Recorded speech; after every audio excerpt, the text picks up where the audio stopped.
Thank you for calling. My name is Mike. Who do I have the pleasure of speaking with? Hey, Mike, my name is Kyle. Are you in sales? Yeah. Oh, sweet.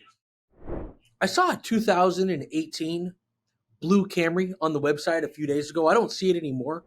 It only had 20,000 miles on it. I just want to see if you still have it, please. That car is sold. Okay. All right. All right, thank you. Is that the only car you're looking for? 2018 Camry? Well, I mean, that's the one I kind of liked. So around what price range are you looking for? I'll send you some other options. Probably around that one was like 20 grand, believe it or not. It was cheap. Yeah, that's a really good deal. Mm-hmm.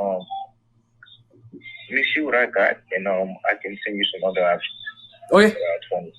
Cool. All right. All right, Kyle. Thanks. How's he going to send it to you? I guess maybe you got the number off the call already. What's my email?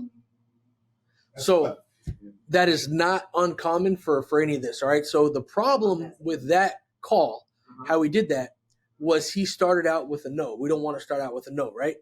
2018 Toyota Camry. That is a great choice.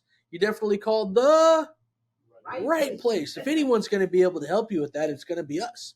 Let me do this. I'm going to check on that 18 Camry for you. It won't take me long at all. And while I'm checking on that Camry, I could also check on other vehicles like it. What drew you to the Camry? Was it you're looking for a full-size sedan or something nice in that price range?